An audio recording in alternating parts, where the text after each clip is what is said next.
Hello and welcome to everyone to this new episode of Wrong Ones with Weston. The World T20 has already kicked off, and it has kicked off with a few surprises. But those surprises may not be as surprising if you have followed our shows, because some of the predictions that we did about the previews of a few teams, they have tend to come true in the first game itself. Because I remember in the last episode I asked Dan about what are the concerns about Sri Lanka, and he mentioned that he's not sure where the runs are going to come from, and that is what happened. When we discussed West Indies, we were again, we had a lot of concerns about their squad and, again, where the runs are going to come from. But all those things have happened. But even then, it's a bit of a surprise because we still expected them to come through the qualifiers without any blemish of sorts. But as it is the case in T20 format, there are surprises always there for you. And I'm going to get a T-shirt printed of this line, which I keep repeating on so many shows of cricket.com, that T20 is a fickle format. I am actually going to ask Sumesh to get me one T-shirt. But yeah, so on this note, we'll begin this episode of cricket.com, and we will be reviewing, or rather previewing, the remaining three teams, which are New Zealand, Pakistan, and Bangladesh. And we begin with Pakistan.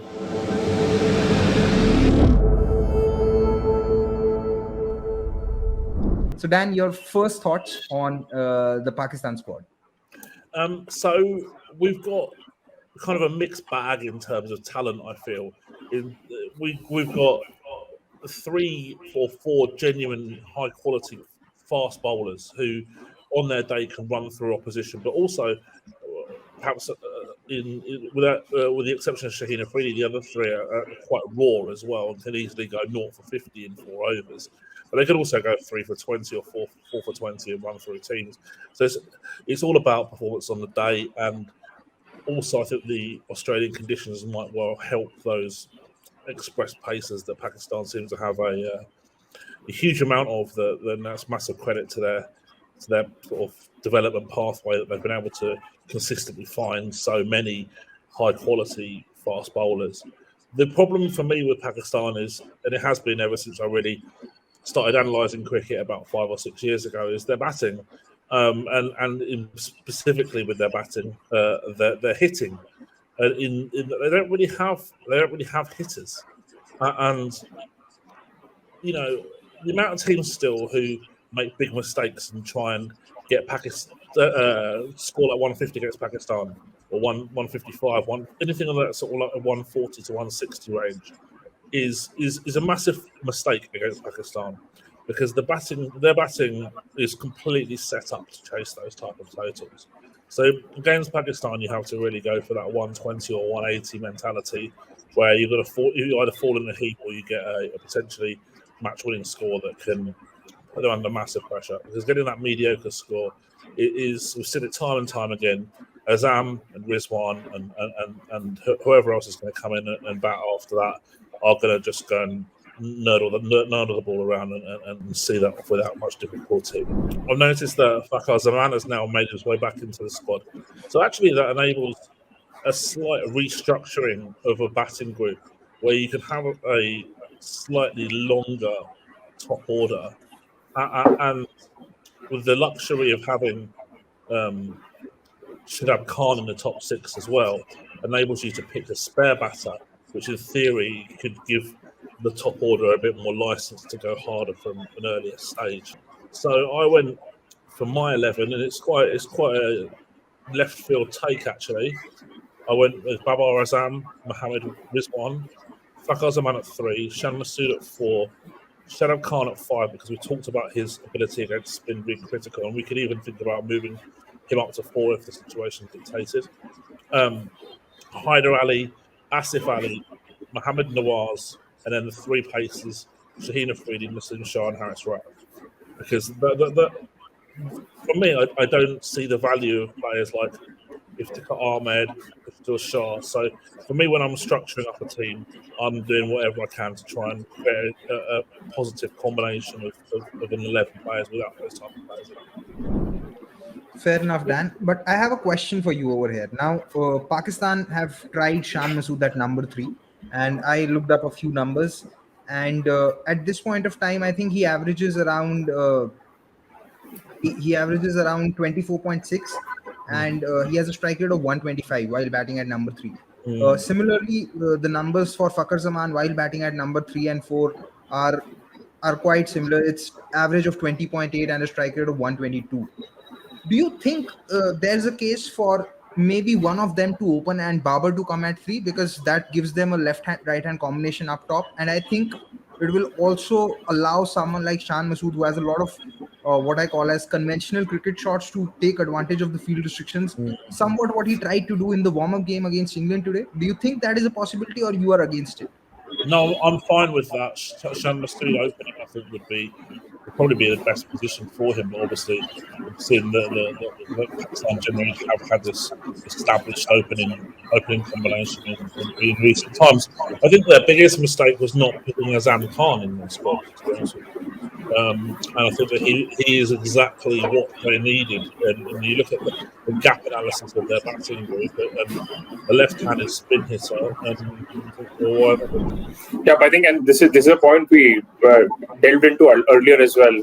How Azam Khan and Shadab are probably superior players of spin than most of their other batters. Thinking about the 11 that you've put out, I mean, obviously they were carrying Iftikhar all this while because of his ability to bowl off spin. But do you feel dropping him will potentially rob them of a matchup bowler against left-handed batters?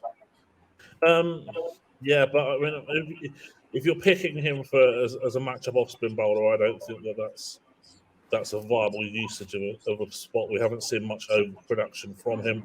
We've seen I think below average run production from him with the bat, and you know that's not enough for me to want to pick him.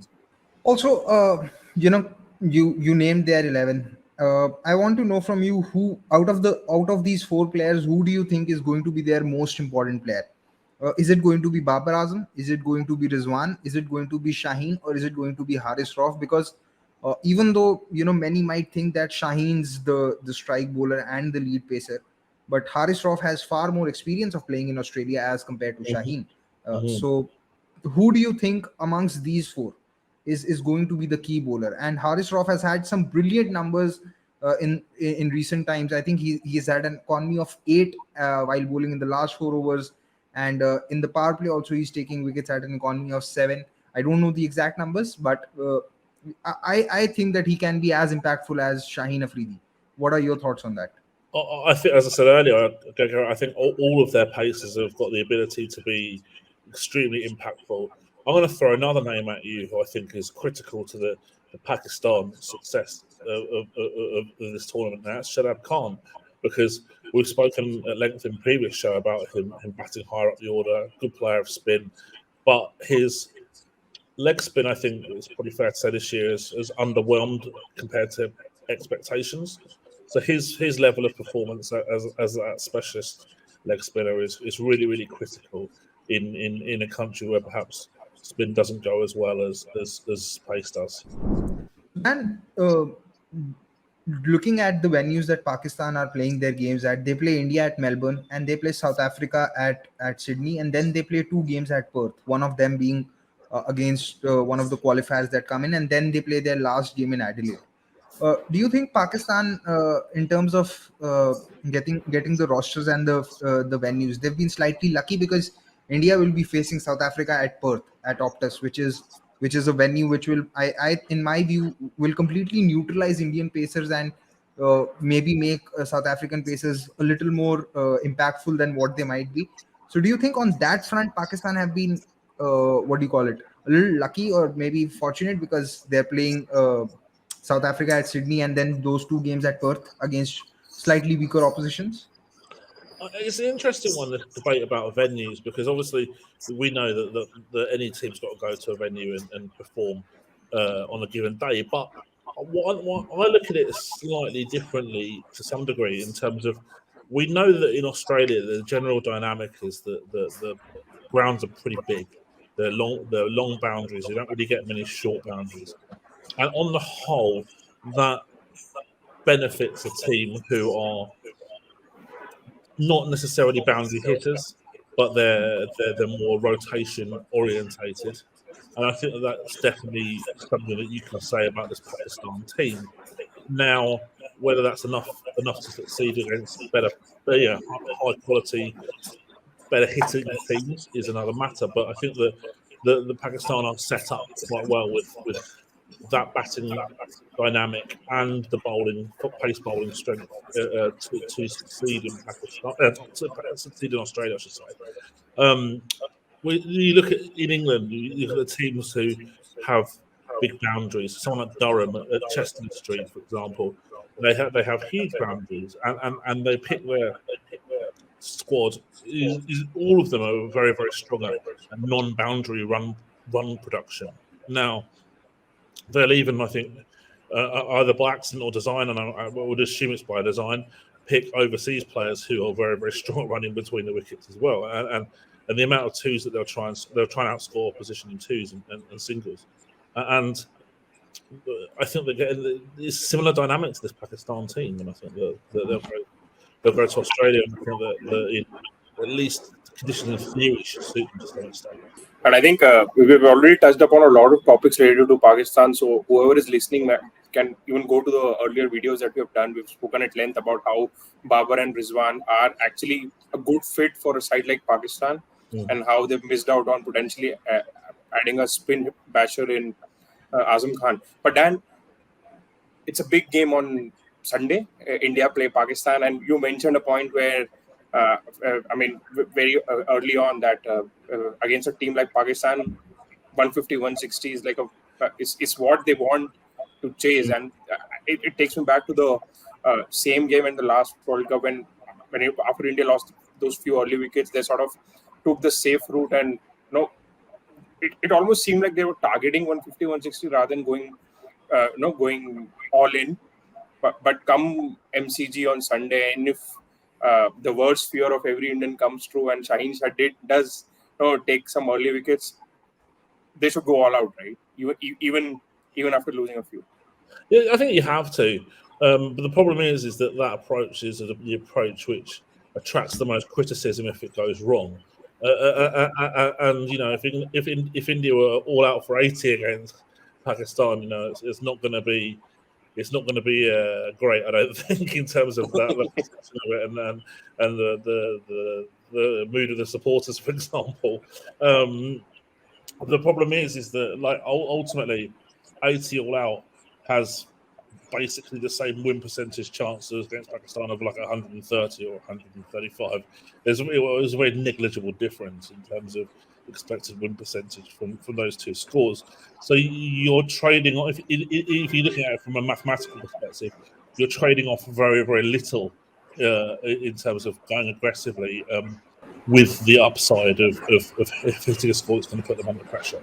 But at the same time, I think teams have to be cognizant of their net run rates as well, because that, especially given the kind of group that India might end up in with West Indies and Sri Lanka losing their games, it's a very good possibility that West Indies and Sri Lanka might also end up in that group, where that group was anyway group of death, and now it will become even more so.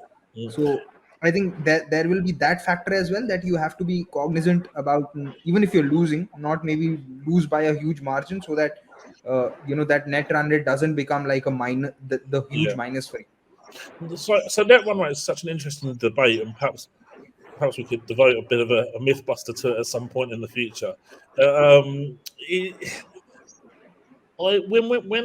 When a team's losing, I think that's not as important. The net run rate is not as important as a consideration compared to if a team is winning. So if the team is losing, I want them to try and win the match still, ultimately. Do whatever they can to win the match. If they're winning, this is where I think it's a big difference. So say India are playing a much lower level team, and they bowl them all out for 120. Well, that's when India go for it, and they try and get that 120 chase down in 10 overs to try and that's when you sort the run rate out, rather than worrying about losing by a smaller margin, if that makes sense. And a good example of this was in the last World Cup when I think it was South Africa played against Bangladesh, and Van der Dussen took forever in this straightforward chase, and ultimately that cost them. And if he'd have accelerated earlier on in his innings, then that could have been a big game changer for South Africa. And so for me, it's all about punishing weaker teams when you're winning, rather than trying to minimise the gap when you lose. Yep, I laugh because this is the exact same conversation that we had in our watch along earlier when we were doing for the warm up game. But Dan, I mean, who starts favorite for the Sunday clash? I know we don't talk from now till then, so I think this is the right time to ask you this. This A and B. Do you think year later? I think India top 6 is pretty much the same, barring the entry of Dinesh Karthik. Do you think India are slightly better prepared this time around, at least mentally, because they've already been burned once? That's a question that is so difficult to answer. I think it's not far off a 50-50 match, in all fairness. Something tells me that I think Pakistan are going to turn up, and I'm going to lean towards Pakistan. Yeah, the general consensus that we have here is this is the closest India-Pakistan game that we've had in an ICC tournament for years. So yes, it's definitely something to look forward to. For sure, can't wait for it. Well, I think that brings the end of this segment where we discussed about Pakistan's squad and their chances in the World T20. Now we move on to another team, a team that they very recently beat in the finals of the Bangla-Wash Tri-Nation series. And that's a funny name because Bangladesh didn't manage to win a single game in that tournament. So maybe that was a Bangla-Wash. So maybe the makers of those names deserve some credit, or maybe they had the foresight to predict this. I don't know. But Dan, I want to know what are your thoughts for New Zealand squad, and where do you think that New Zealand can end up, or do you think it's going to be difficult for them this time? I think it's going to be difficult for them, to be honest with you. I think that they are carrying a few players, and name them. Okay, let's do it. I think the selection is a critical part for them as well. They've got to get their team selection right, and I'm not convinced that they will. So the 11 that I picked to start with. And this is not Dan, before you start your 11, let me just chip in here and say, I mean, while I was making my 11, New Zealand was the toughest to make. I mean, it was like it felt like all over the place. Yeah, I found it difficult too, and it's particularly the batting order and the batting group. So I don't like it, but I went with Finn Allen, who I genuinely cannot believe it's taken them so long to give him consistent opportunities. Devon Conway, Kane Williamson, Glenn Phillips, Mark Chapman, Jimmy Neesham, Michael Bracewell, Ish Sodhi, Adam Milne, Lockie Ferguson, Trent Bolt. Now, I'll go with the bowling to start with. I am probably the world's biggest fan of Adam Milne, and we had him at Phoenix last year and this year, but he had to go back injured. He was injured, so he had to fly back this year. And I genuinely believe that a fully fit Adam Milne is a top 5 pace bowler in the world. The problem is obviously for him is that he hasn't been fully fit consistently for a long period of time. But now he's back playing. I want to see him playing. I don't want to see Tim Southey playing in this team. I want to see Adam Milne playing in this team. Whether the New Zealand think tank agree with me is another matter entirely. But I mean, look at that.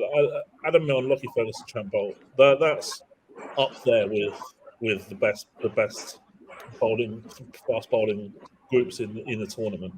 So that's a strength of New Zealand for sure. The batting fills me with dread. I'm going to be honest with you. I mean, Finn. If Finn comes off, then you don't have to worry about the rest of them because that's great, and he's definitely got the ability to do that. I think Conway has now developed into like a kind of like a slightly worse version of Babar Azam, if that makes sense. Very, very anchory. And when you've got Kane Williamson coming in at 3, you don't need that. and the Williamson. I know he got some runs recently, but it's his performance levels over the last year and a half have got to be a huge concern for New Zealand, and how badly he's managing the elbow injury, for example, as well. Now, this is a huge concern. It's a huge concern for New Zealand. It's a huge concern for Sunrisers Hyderabad. This is where I think teams have got to start to be a bit more proactive in understanding when players perhaps need some time out of the squad, or they I don't want to say it, but maybe they're in kind of career decline, and this stuff has to be managed proactively rather than reactively, and I think that we're going to learn a lot about where Colin Williamson's at in this tournament as well. So that's going to be a fascinating thing to watch. Now, Conway, Williamson, and Phillips, I can't remember which match it was, but it was recently. They scored 6 boundaries and 82 balls. That's not going to win them any matches. So that's a big concern. That's sort of the top of the order. I think Mark Chapman at 5 is illustrative of the lack of depth in the playing pool of New Zealand as well. And I guess Nisha and Bracewell are going to combine to be hitters and that sort of 5th, 6th bowler where you get 4 overs out of them between the two of them. So I don't love it at all. We've got match winners, but I think ultimately they're going to come up short against better teams. Nan, I have a few questions for you. Now, I'm assuming that you made this 11 keeping in mind that everyone's fit, right? So as of now, Daryl Mitchell's injured. I think there are some concerns with regards to fitness for who's the left-arm spinner whose name I'm forgetting? Mitchell, Santner. I think both of them are anyway not in Dan's 11. Yeah. Yeah. So I'm a little surprised by that. I'm genuinely surprised that you've picked Ish Sodhi over Mitchell Santner and Darren Mitchell as well. I mean, do you think that if Darren Mitchell's fit, he will not make the 11 because he had quite the innings last time in the semis, and he's been quite a consistent batter for New Zealand across formats. So, any particular reason why you've left these two players out?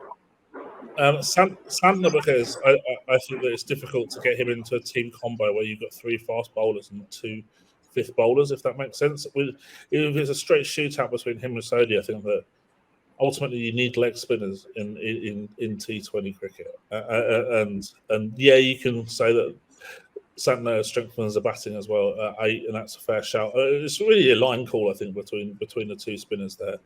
I have to say I don't love it at all, but this team combination. But yeah, there we are. Daryl Mitchell is an interesting one because he also gives a pace bowling option. I don't really rate him. I think that that innings that he played last World Cup was something of a player. I think that we saw a bit more about the sort of mean reversion of Daryl Mitchell in the IPL over the last few months, and I don't see him as an above average player in an elite tournament. Simple as that. Fair enough. I was just going to say that I would have taken someone like Mitchell Santner if he would have agreed to run on the last ball. As long as he's doing that, I'm fine with that. Because I can't forget for the life of me what he did on the last ball of that World Cup final. He ducked the last ball, and he's done it quite a few times. So as long as Mitchell Santner is running for that single on the last ball, I think he also, he offers a lot more control than Ish Sodhi, because I think that sometimes when on days where Ish Sodhi is bad, he's so bad that it's difficult to get those 4 overs out of him. With Santner's, that is probably not the case as well. No, that's fair. That's a fair point. But I have to say it's a line call, and I'm not massively buzzing about this team at all. So the team combination, I think that's a line call, and you can make an argument either way. And I think your argument about Santner offering more control is definitely a fair one as well. We did not really discuss if there are certain players that they could have picked, which they didn't. I mean, one of the names that comes to mind is maybe Colin Munro, because I know that bridge is now burned, but was there a place for someone like him in this squad if everything was jolly? Yeah, definitely, because he adds a point of difference over the likes of a Mitchell or a Williamson or a Conway in terms of his hitting ability. I kind of get the impression a little bit that New Zealand have got kind of, if you don't play in the domestic tournament, that's a big problem for you. They've got young players coming through to some degree, but I think that someone who's quite exciting for me is someone like Josh Clarkson, who's a very aggressive lower order batter. But there's not much out there, I don't think. No, ultimately that's you can't really say, okay, well there's a apart from Munro, who's pretty obvious, like you say. It's not like there's a pick that's a guy who's missed out is an absolute travesty, like perhaps Finn Allen I think did in the last tournament. Yeah, I mean, now that we've seen even Alex Hales come into England colours, maybe Munro would have been feeling maybe it could have been me, but never mind. I mean, one thing is for sure, if New Zealand start their own franchisee-based tournament, pace bowling all-rounders will not be a luxury there, because what applies to Bangladesh for left-arm spinners applies to New Zealand for pace bowling all-rounders. Yeah, but Dan, if somehow New Zealand do the miracle and qualify to the semis from this group, and let's say they're facing India, that's when they're playing both Santner and Sodhi, right, irrespective of the conditions. Well, that's where you can go horses for courses a little bit more as well. And I think that's where a squad really comes into its own in the World Cups or in major tournaments. In that you shouldn't be picking your best 11 players. You should be picking the 11 players who are best suited to win you the task in hand, who are against your opposition at that particular venue. And I think that it's really an interesting kind of broader point as well, in that teams need to manage that sort of squad dynamic a lot more, destigmatizing being dropped. It's not being dropped, it's a more of a horses for courses rotation, if you like. And I think that the way that this stuff is handled, I think, is really important for teams, because it's a massive further point in terms, especially in T20 cricket, where matchups and opposition analysis and stuff is so important that you have to really go down that road of having, it's a squad, it's not an 11. Okay, one last question from me on the New Zealand front. What would your reaction be if they were to drop Finn Allen to make space for Martin Guptill? I can't say that live on air. I was just looking at the venues that New Zealand are playing at. They're playing, I think, 2 games at Sydney, 1 game at Melbourne, 1 at Brisbane, and 1 at Adelaide. And the game at Brisbane is against England, and the other games against Australia, they're playing in Sydney. Do you think that playing at Brisbane against England gives their pacers an advantage, because Adam Milne and Lockie Ferguson can be quite quick and they can make use of those large square boundaries, and there's a possibility that they might surprise England there? Or do you think at present England have enough in their armory to sustain whatever New Zealand throw at them? I think that that is a fantastic battle between a very, very batting strong team and yet and against potentially 3 world-class pacers from New Zealand, and who wins out of that batting versus bowler battle is going to be determinant on the winner of that game. Now, England don't have the pacers of the caliber of Milne, Ferguson, and Bolt, so that's a massive point in New Zealand's favour for that particular match. At the venue, like you say, maybe that helps as well. But yeah, I mean, I don't know, maybe it's because of the 2019 World Cup, but I always kind of get this perception that New Zealand raised their game against England to some degree as well. It's almost like a cup final for them. And so again, a bit like the Pakistan and India match. It's a fascinating match in the tournament that we've got definitely one to look forward to. I mean, I think England do not even raise half their game against England as much as they do against India. So I mean, we are on the same boat there. But then all of this comes into fray only if they pick Milne over Saudi. I mean, which might, I mean, they even go the other way around. Yeah. Which I think would be a mistake for sure. Yeah, well, I suppose that's it for this section wherein we discussed New Zealand. Just one thing that I want to mention, that while we previewed Afghanistan in the last episode, we did earmark Afghanistan versus New Zealand as a potential upset clash, which is supposed to happen in Melbourne. And yeah, who knows that Rashid and Mujib might just come to the party along with Nabi and just choke New Zealand there. So that is one fixture that you need to look out for. But I think now we move on to the next team, and the team that got actually Bangla-washed in the recent Tri Series, and no prize for guessing, it is Bangladesh. Dan, this is my feeling, and I want to know from you. Do you think that Bangladesh are lucky to be in the main round, and they should have been the ones that should have been playing the qualifiers instead of one of the teams, given their record in the last 1 year? Because I checked their record. Out of 27 matches since the beginning of the last World T20, they have only won 6. And those wins have come against Papua New Guinea, Oman, 2 against UAE, 1 against Afghanistan, and 1 against Zimbabwe. No win against any of the top nations. So, what do you Okay. think? Where do you think the problem lies with Bangladesh? Yeah, I'll just add on to what Gurkira's question is. I mean, if they would have played the qualifiers, would they even struggle? Would they even struggle there to make into the Super 12s? Well, okay. So to answer Gurkirat's question first, I think yes, they are fortunate to be in that stage. At this stage, particularly ahead of a team like Sri Lanka, who have got good wins over decent opposition of late, even though obviously they did lose against Namibia. And to answer your question, Samesh, I think they definitely would struggle. I mean, we've already seen losses for Sri Lanka and West Indies in the knockout as preliminary phase, I should say, so far. So there's no reason to suggest that Bangladesh will somehow steamroller these kind of more minor nations at all. And I don't think they're going to do that as well, because they lack hitters.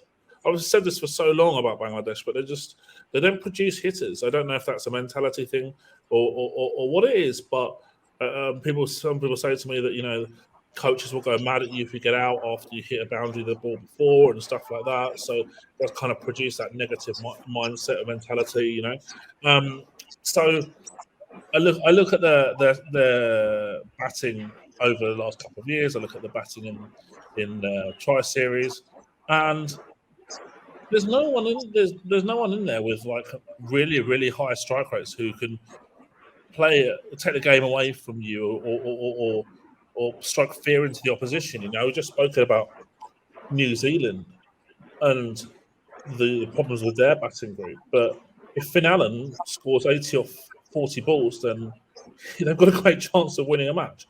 Tell me a Bangladesh player is going to score 80 or 40 balls, because I can't find one. While we were on this subject where we were discussing that if Bangladesh were in the qualifiers, would they have made it? Last World Cup as well, they barely made it because they lost to Scotland, and against Oman, at one point of time it did look like that Oman could win. When they had that right-handed opener, I think his name is Jatinder Singh, if I'm not wrong. Yes. Yeah, and he scored a good 50. So yeah, I mean, they could have been in trouble. Do you think somewhere the pitches that Bangladesh play on in their domestic leagues or at home in T20s, do you think that also enables or maybe does not enable their batters to hit big? Because on those pitches where 120 is a winning score, as long as you can survive and find those singles and find the odd boundary, you will end up winning the game.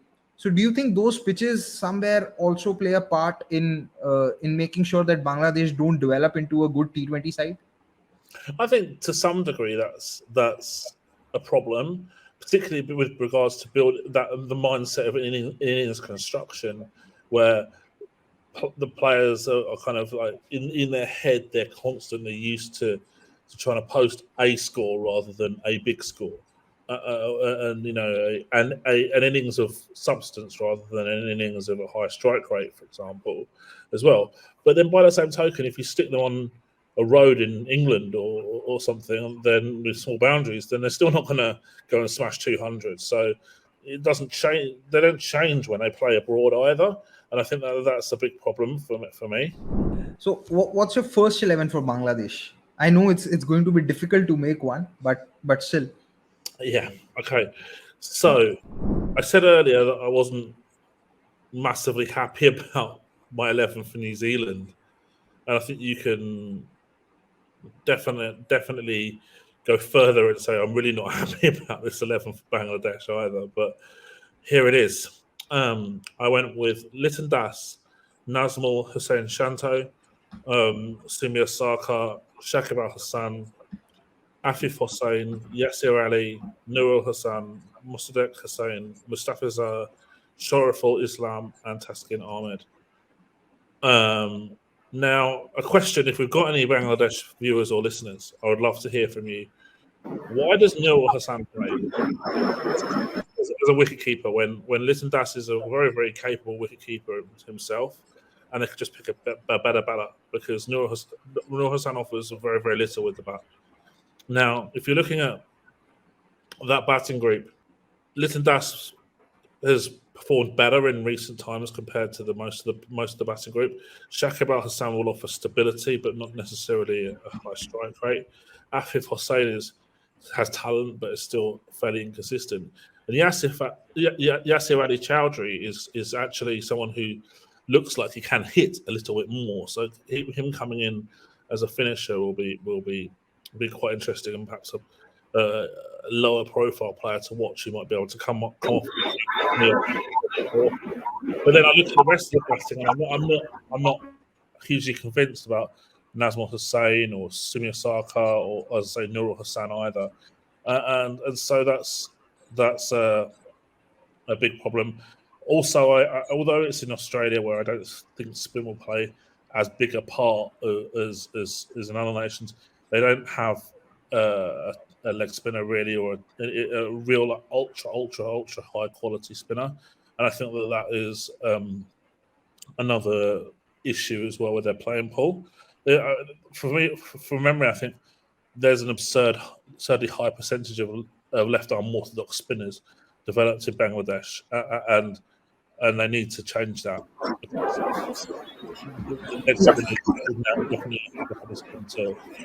They need to have an explanation. Yeah, we sort of joke around in our group that if you throw a stone in Bangladesh, it will fall on a slow left arm orthodox spinner. Yeah, but you know the funny thing is that India have been on the receiving end of these left arm spinners a lot, like historically too, because the 2007 ODI World Cup when India lost, Bangladesh I think had 3 left arm spinners in Shakib, Abdur Razak, and Mohammad Rafiq, if I'm not wrong, or what was the name of their veteran left arm spinner? Mohammad Rafiq. His name was Mohammad Rafiq. I'm not sure if he was playing then. So India were on the receiving end. But I have a question for you from the 11 that you framed. I'm surprised that you've left out Ebadot Hussain. I know he's a high variance bowler, but don't you think he gives them an option, a bowling option that can rush the batters with pace? I'm not a massive supporter of him, I'll say. I actually like the fact that they brought Shoriful in recent times as a replacement player. He's someone that I've been keeping an eye on over the last couple of years as a player of high potential from Bangladesh, someone who's maybe a little bit different as well. And I don't think Taskin Ahmed is necessarily worse than Ebadot Hussain either. So again, it's maybe a line call, much of a muchness, but no, I'm not in terms of ability. I'm talking about, but no, I'm not massively in favour of that. And Dan, I mean, with Bangladesh, it's not even the case of them not picking certain players who would have been fit in the squad, right? Even if you look at the domestic circuit, there is no name that actually pops up. Or is there any that we can look out for? You found a hidden gem for Sri Lanka, but is there someone similar in Bangladesh? No, I don't think so. I mean, Bangladesh have been reliant on the promise of players like Sumya Sarkar and Sabir Rahman for many years, and they've just never really developed. Afif Hossain is someone who I think probably was someone that I was hoping was going to make a big breakthrough a couple of years ago. We've seen flashes of it, but has got a lot more to do, I think, still against high quality opposition. But yeah, no, there's not. That's the problem, is there's not much out there as well, and I think really ultimately in terms of the Sri Lankan and the Bangladesh batting, there really needs to be this overhaul of the system to create a better pathway for hitters to come into their group in say 10 or 15 years time. What do you think is a bigger problem for Bangladesh right now? Is it their bowling or is it their batting? Because in the recent series against in the tri series, in 4 matches, their bowlers took a total of 15 wickets. That's less than 4 wickets a game. So, what do you think is like? Is the like for Sri Lanka? You discussed that maybe if their bowlers or their spinners can choke the opposition, then they can take advantage. For West Indies, we know that if Alzari Joseph along with maybe Obaid Mukai can do something, then their batters can turn up. But what is the best case scenario for Bangladesh? Because if your bowlers are not even picking 4 wickets a game, it's difficult to restrict the opposition to under 170, 180, and at the same time you don't have batters as well who can score those many runs. So is it just prayers for Bangladesh, or is it something else that they can do which might just help them punch above their weight? Because the way I look at it, it looks a very, so apologies for using that word, but it looks quite hopeless at the moment for Bangladesh. Sadly, I agree with you. We talk about batting strong teams and we talk about bowling strong teams, and I think this is neither. This is a big problem, and probably why they're the rank underdogs for the tournament. I think it would be a major shock if they got to the knockout stages. We've already spoken, Gurkha, I think you mentioned about the fact that their 6 wins over the last year or so have become against very, very minor teams. So I can't see that changing. I don't see that this 11 or the squad that they've picked is capable of making a massive difference to that stat that you mentioned earlier. And you use the words hopeless, and that's strong, but I also think it's pretty fair as well. So yeah, I agree with you.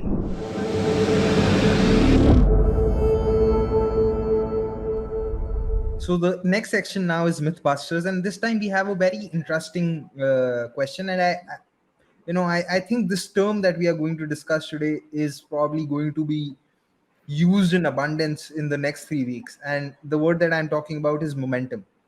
Now, Dan, how important is momentum? And before you go into answering that question, that how important is momentum, I also want you to somewhat define what is momentum, because I believe it's become a term where it's become a little bit like intent, where it's just thrown around without its actual meaning being discussed or being even explained to the viewers.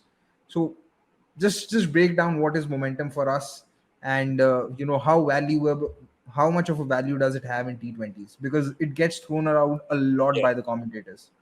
So first of all, the intent. I mean, I'd be delighted to discuss that in a little bit more detail in a future episode for sure. How we can quantify that from an analytical basis, I think will be a really interesting discussion. With regards to momentum, I think that we need to divide it into 2 separate areas. The first one would be sort of in-match momentum, and then the second area would be out-of-match momentum. So we go through in-match momentum, and it's really something of a cliche from commentators, a bit like Sam Curran makes it happen, which I don't know if you guys you hear a lot of English commentary, but we hear that for Shardul Thakur.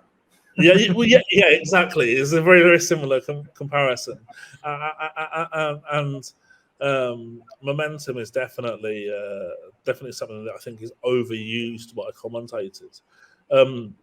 Now, cricket is a game where, in T20 I'm talking about, where there are huge momentum shifts in the vast majority of matches. The team who scores 15 off the first over isn't guaranteed to win just because they've got the momentum from the first over. So what happens when they're 15 for naught and they end up being 40 for 3 after the power play?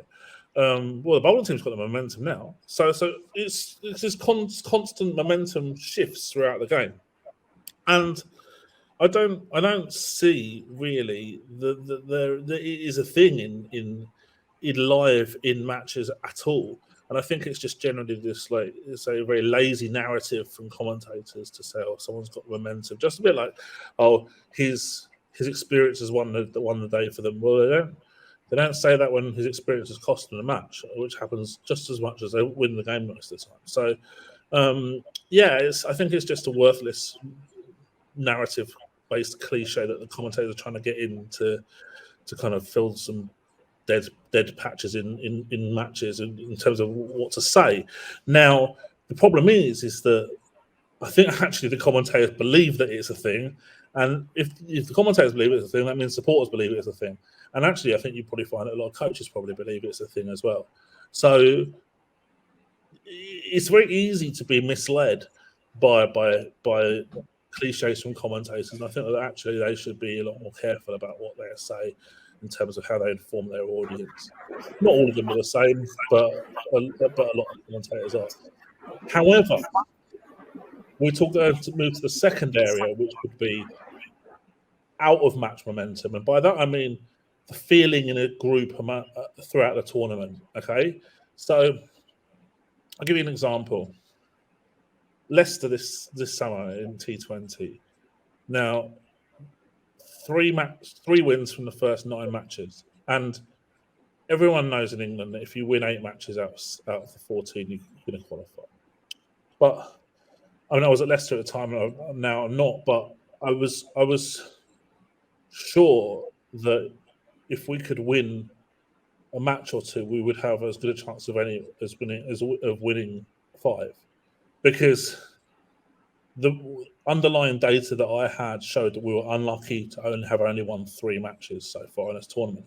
I felt that the belief was still there in the group, and we structured up slightly differently, and we got a good win. And I think we beat Notts in the next game, who practically eliminated the best team in the tournament. And the momentum then was with the group. The group had the belief that they were on a run, and they held no fear. The opposition had no fear. And so from that, there is momentum in sport, but away from the pitch. Teams' mental belief. And on the flip side, some teams have negative momentum. They don't know how to win matches. So, for example, like Welsh Fire, for example, in the 100. Now, they should have beaten us at Birmingham Phoenix this year, but they didn't, because one of the reasons I think was because they had negative momentum going into the tournament, going into the match, having lost matches already. They didn't really know how to win, how to construct that win. And I think that's where momentum comes in a lot more in terms of professional sport. And it is away from the pitch, how the grouping environment is, what the belief is in the group, that type of thing. I think that's really critical. So there's quite a few interesting anecdotes over here, and I loved the fact that you mentioned how your team was slightly unlucky, and your data told you so, because I believe luck plays a huge role in this format, more than what it would do in an Absolutely. ODI or a test match. But now you spoke about how it's less of momentum and more of belief.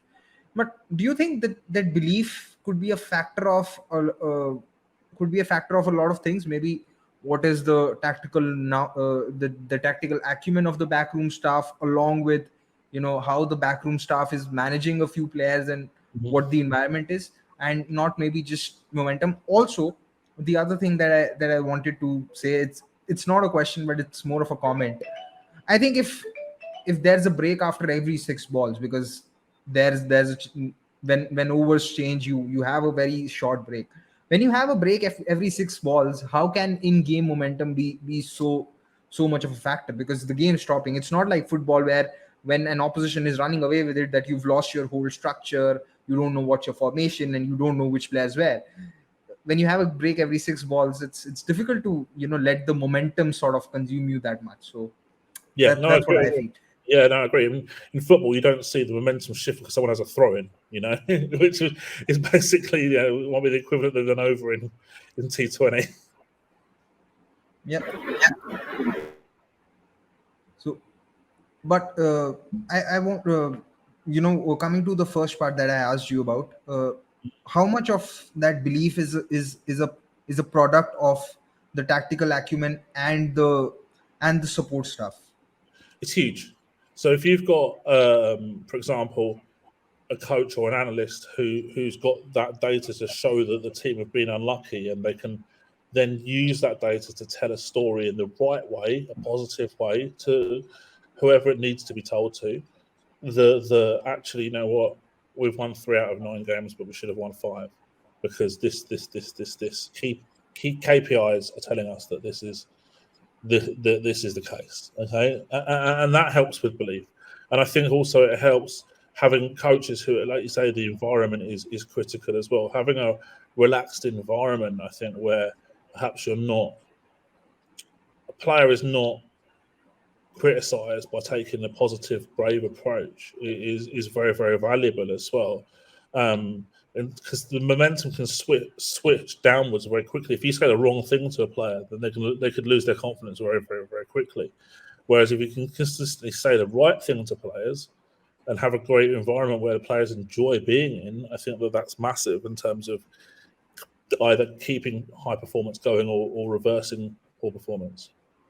Pretty much the understanding that I get from this conversation is in-game momentum. I mean, when we're talking about in-game momentum, the team that has the final momentum essentially goes on to win, no matter how much momentum shift that has happened before that.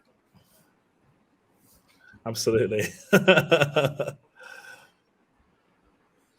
So slightly on a different tangent maybe, but Dan, have you seen? I mean, we tend to talk about players' confidence. I mean, we use words like he's a confidence player. His confidence is down. Have you seen players around you for whom it doesn't matter? I mean, if even if teams have lost 5 on the trot, or if they've not performed 5 on the trot, I mean, have you seen players with self belief that it doesn't matter. I know I'm in good touch and I'll score in this game. I genuinely haven't seen a lot of that type of thing at all in terms of that negative mindset of players who can get completely stuck in a rut and not get out of a run of poor form. I think it's actually pretty difficult in cricket for that to happen, and I think that the reason why is because usually someone in the group will have noticed something underlying first as to why that might be the case, and then they can hopefully discuss with that player in a positive, private way to help them with their game. Maybe it's a technical thing that the coach has spotted. Maybe it's something that an analyst has spotted in terms of the options that they're taking or something like that. I don't know. Could be different factors, but generally, it's not something that I've experienced a lot of. So now we're done with the Mythbuster section and we move on to the final section of the show, which is the Viewers Corner.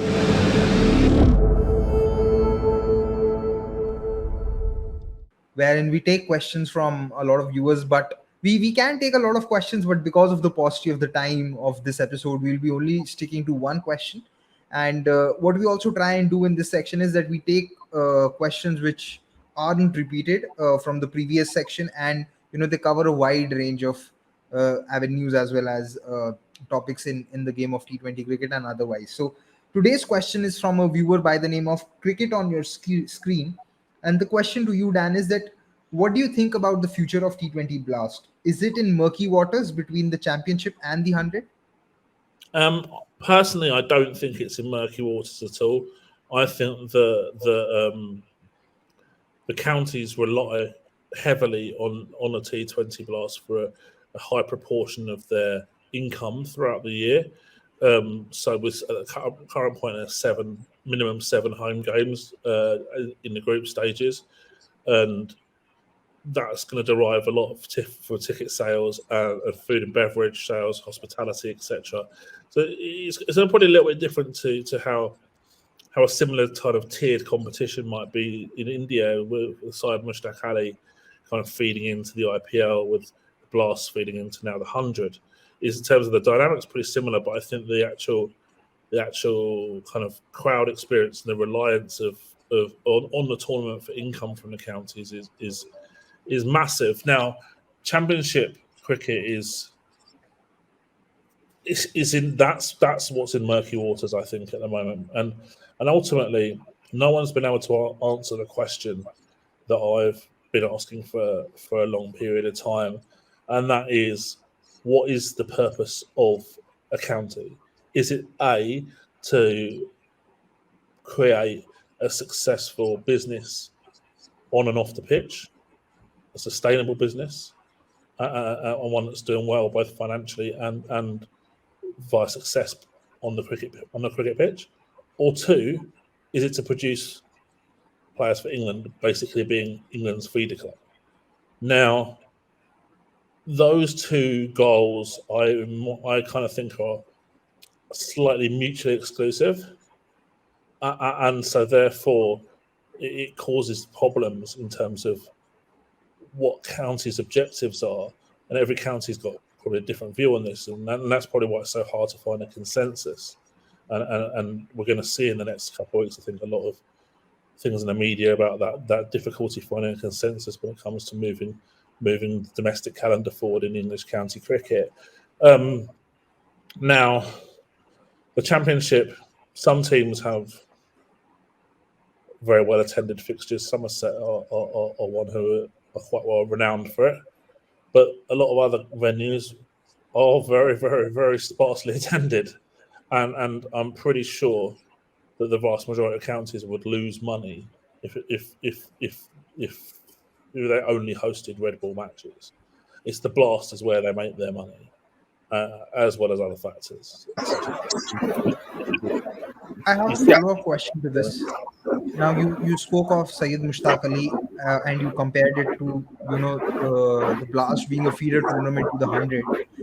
Do you feel that sometimes, because of the number of teams that are involved in a Syed Mushtaq Ali or in a Blast, what happens is that the quality gets diluted? Because see, what happens in Syed Mushtaq Ali is that sometimes teams which are coming from strong domestic households, like a Mumbai or a Tamil Nadu or a Karnataka or a Uttar Pradesh or Madhya Pradesh in recent times, or a Saurashtra, when they play smaller teams like the ones that come from the Northeast or services, or the ones that play in the played group in Ranji Trophy, the matches become extremely one-sided, and you don't really get a view of the actual quality of a player, right? So do you think that somewhere, to bridge that gap between the quality that exists at a Syed Mushtaq Ali or at a T20 Blast level, maybe there can be another small tournament, including the top sides, that helps bridging that quality and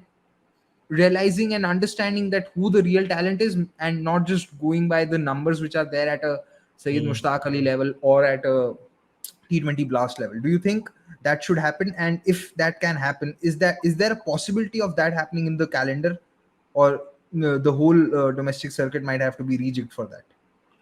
Okay, so for me, I agree with you in terms of that there's a big quality difference between the best teams and the worst teams in the Syed Mushtaq Ali Trophy. I don't think that that's quite as evident in county cricket in the Blast. I think that even the worst team would probably still have 20% chance of winning against the best team, which I think is probably quite high compared to what you might see in the Syed Mushtaq Ali Trophy, if there was a massive, for best versus worst kind of expected win percentage. Now, what I would like to see, at least in the Blast, is with 18 teams, 2 divisions of 9, play 16 games, home and away both teams. I don't see that there's anything wrong with that at all. I would love it. You have 2 up, 2 down. You've got jeopardy in the tournament. something unique in the T20 league, which is promotion and relegation. Don't see that anywhere else. And for me, it's a no-brainer. You're playing another home match. Every county is playing another home match, so they're making more money as well. And we have that higher standard of league in theory, where the best players are playing in the top division, and that bridges the gap, as you say, between the Blast and the 100. So yeah, that's how I would solve the problem. No, I think I read you wrote I think around a month back. You were quite positive. Your feedback was quite positive on the age group tournament that Pakistan have started, and they are also telecasting live. And you basically said that England do not have something similar, and I mean it's not broadcasted live. So I mean potentially, if T20 Blast were to be used better as a feeder system for England's white ball team, should I mean there be a rule introduced of actually including a couple of young players, I mean under 21 or certain age brackets into the 11. Will that help? No, in the 11, but in the squad for sure. So I like, for example, I don't know if they're going to do this in Pakistan League, but if they had like a wild card from the PJL, would be an amazing thing to put into the draft. I think that you could do that in the 100 as well. If England had a similar thing to the PJL, then you have a wild card. And that you can pick any player from that tournament as your like young prospect, if you like. You don't have to pick him, but it's good experience for the player, and you never know, you might unearth a superstar. So for me, again, there's nothing to be lost from that kind of thing. So yeah, the more the merrier in that respect, I think. This coming from our statsman Anirudh from cricket.com. And he goes on to ask in terms of the players that you have seen in person and observed while watching a game. I mean, when batters see a short ball, is their go-to shot the pull shot, irrespective of the third man being up and they can go for the ramp? But I mean, are they just programmed to go for the hook or the pull? I think so. More so the pull than the hook. The pull will generally be one of the best scoring options for a batter in terms of the average strike rate that they can play for a shot option. They trade that off a little bit with risk, so it has more risk attached to it because a lot of the time you're playing quite an aerial shot. And actually, it's quite interesting when you look at sort of the various players' shot options, that you see some players who play like the pull and they have like a 140 strike rate playing a pull with dismissed once every 40 balls, and you know for sure that they're not trying to pull aerially, they're trying to pull into the ground, if that makes sense. They're a defensive puller rather than an attacking puller. Then you've got someone who's got a strike rate of 240 playing the pull, and they've got a balls per dismissal of 3, and you know that they're just going to try and hit sixes every time they play that shot. Now, as I said earlier, you see it as much more of a primary option for batters than you would a ramp, for example. And this is where I think that there's a mixture of lack of ability and a lack of belief for players in trusting themselves or working on upskilling to be able to play those type of shots. So when I speak to players, the ones who are very adept at playing the ramp, they tell me that they've even away from playing the shot in isolation, they find that it's a very, very useful tool to have in their armory, because it means that the opposition are constantly having to tinker with their fields or basically have another man that's not out because they've got to have a third man back or whatever it might be. So I remember 2 years ago, Josh Inglis was playing for Leicester and against Durham. They had two men back in the power play against him, and he still ramps, one of the best rampers. But of course, then that lets him get away with playing shots over extra cover with impunity because there's no one out there either. So he's very strong at playing that type of shot as well. So yeah, it's all about the mind games between the batter and the bowler. The problem is, I think that very, very, very few players are strong at ramping. I could think of maybe 10 or a dozen who are really, really, really good, and the rest are either terrible at it or don't try it. And when you're an analyst and you're preparing for the opposition, you can, and a decent analyst will be able to present a list of likely rampers and scoopers and stuff, and generally players revert to type. If you're a player and you haven't played a ramp in 2 years, then there's probably not much chance that you're going to use it as a go-to option against my team to start with in a match. If the match happens tomorrow. So and we have all that data, so we can make those kind of assumptions and assertions. I think this brings us to the end of this show, and we've reviewed all the teams. I mean, actually, the teams that are part of the Super 12s, we're in for a surprise. We might even see the two teams that we have reviewed, Sri Lanka and West Indies, not even qualify for the Super 12s, and then we'll go back to analyzing the teams that actually do. But as always, Dan, thanks a lot for your time, and thanks to Gurkirat as well. During the World Cup, we'll have watch-alongs on cricket.com for all big games, and I mean, if things go well, you might even see Dan answering all your questions live during those games. So, yep, looking forward to it. Yeah, I just want to add, if you like this episode, do press the like button and do share it with your friends and all those who you think are cricket fanatics, and don't forget to subscribe to the channel as well, because not just this show, we have a lot of other things lined up. Very recently, in our Decoded, we spoke of what makes the perfect T20 side and what kind of batters are there in a T20 format. Were very informative videos, and we've tried to concise as much information as we could have in a very short space. So do check those videos out for sure. And then there's the weekly segment with me on every Friday. Then there's a weekly segment with Avnish on every Thursday, and there's a weekly segment on women's cricket as well every Monday. So do check out these properties as well. And for everything cricket, try making cricket.com your one-stop solution, and I'm sure you won't be disappointed.